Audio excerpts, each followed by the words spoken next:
महोदय, मांग संख्या 3940 पे मुझे आपने बोलने का मौका दिया, उसके लिए बहुत बहुत धन्यवाद। सबसे पहले तो मैं हमारी पूर्ववर्ती सरकार के तत्कालीन मंत्री और मुख्यमंत्री जी को बधाई देना चाहूँगा कि मात्र 22 महीने की अवधि में जिस तरीके से शानदार विधायक आवास और कॉन्स्टिट्यूशनल क्लब बनाकर 22 महीने में हम लोगों के लिए उपलब्ध कराया, उसके लिए बहुत बहुत धन्यवाद। चूँकि हम काफ़ी वर्षों से देख रहे थे कि विधायक आवासों की जर्जर व्यवस्था दयनीय थी, उसकी रिपेयर नहीं हो रहे थे।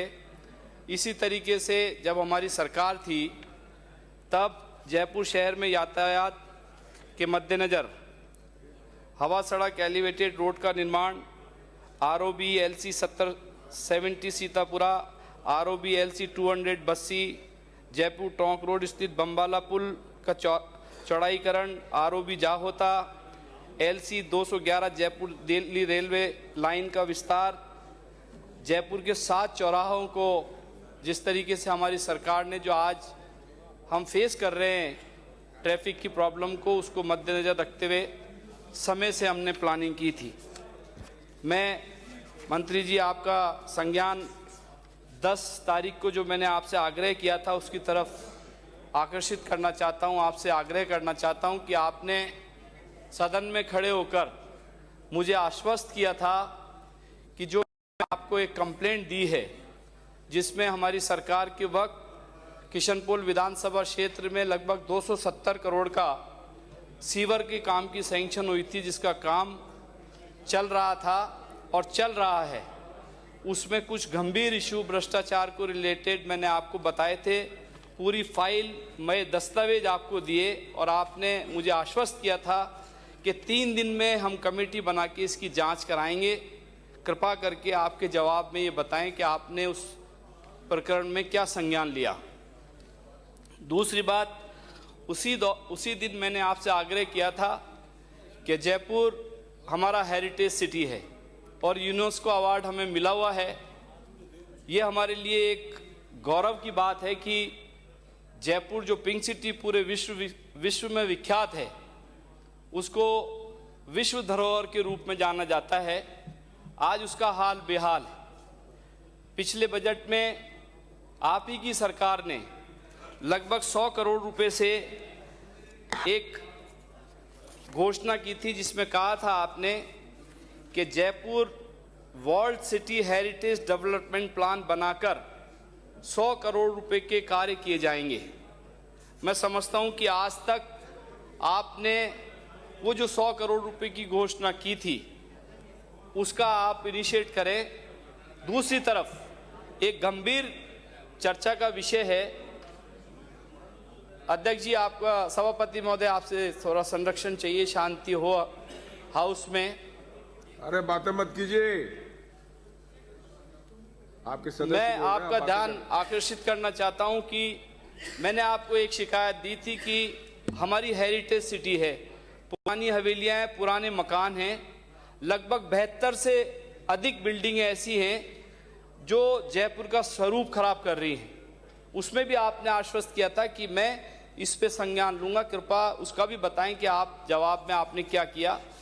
तीसरा सवाल आपसे मैंने उसी दिन निवेदन किया था और एक लिस्ट दी थी जो पिछले 1.5 महीने से 2 महीने के अंतराल में मेरी विधानसभा क्षेत्र से लगभग 90 सफाई कर्मचारी आपने 2-3 विधानसभा क्षेत्र में ट्रांसफ़र कर दिए थे। उसके लिए आपने मुझे आश्वस्त किया था कि ये हम वापस इसको कर देंगे या नए कर्मचारी आपको दे देंगे। मेरा आपसे आग्रह है कि जयपुर हेरिटेज सिटी है, टूरिस्ट भी आता है और आज जयपुर की स्थिति बहुत दयनीय है। कृपा करके मेरा इसमें एक आपसे अनुरोध और एक सुझाव है कि नगर निगम में आप एक अतिरिक्त आईएएस ऑफिसर सीनियर लगाएं जो सिर्फ हमारी जयपुर की सफाई व्यवस्था और अतिक्रमण को देखे। हमारे पास एक सीईओ आईएएस ऑफिसर है, वो आईएएस ऑफिसर सारे दिन परेशान रहते हैं इस बात को लेकर, सारे दिन जनप्रतिनिधि फोन करते रहते हैं, पार्षद फोन करते रहते हैं, कभी फाइनेंस का भी मैनेजमेंट उनको ही करना है, भुगतान भी उनको ही करवाना है। ये एक चैलेंज का विषय है हमारे एक सीईओ के लिए। तो मेरा आपसे एक सुझाव है कि एक ऐसा ऑफिसर, सक्षम ऑफिसर लगाएं जो सिर्फ जयपुर के 2 काम देखे या वो 3 काम देखे कि किस तरीके से हमारे हेरिटेज को नुकसान नहीं हो रहा हो, हमारी रेवेन्यू कैसे जनरेट होए और हमें सफाई व्यवस्था कैसे माकूल रखें, इस बारे में हमें सोचने की आवश्यकता है। क्योंकि हमारी सरकार ने लगभग 24,000 कर्मचारी, सफाई कर्मचारियों की घोषणा की थी। मेरा आपसे उसमें भी आग्रह है कि इसको इनिशिएट करें। सफाई कर्मचारियों की पूरे राजस्थान में लोगों को ज़रूरत है, नगर पालिकाओं को ज़रूरत है। बहुत सी बातें ऐसी हैं जिसमें आपने इसी बजट में स्ट्रीट लाइट की घोषणा की है। पिछले 2 साल से स्ट्रीट लाइट्स की रिपेयरिंग नहीं हो रही है। शहर में अंधेरा है, रिपेयरिंग करने वाले लोग नहीं हैं। आपने बजट में घोषणा करी है उसको जल्दी से खरीद के, और हम समझते हैं कि जल्दी से जल्दी इसका आप काम करें। अभी समय है, मेरा समय 10 मिनट दिया है पार्टी ने। समाहित कर लें, 8 मिनट का समय है आपका। गंदी गलियों के बारे में 8 करोड़ रुपए की घोषणा हेरिटेज में हुई थी।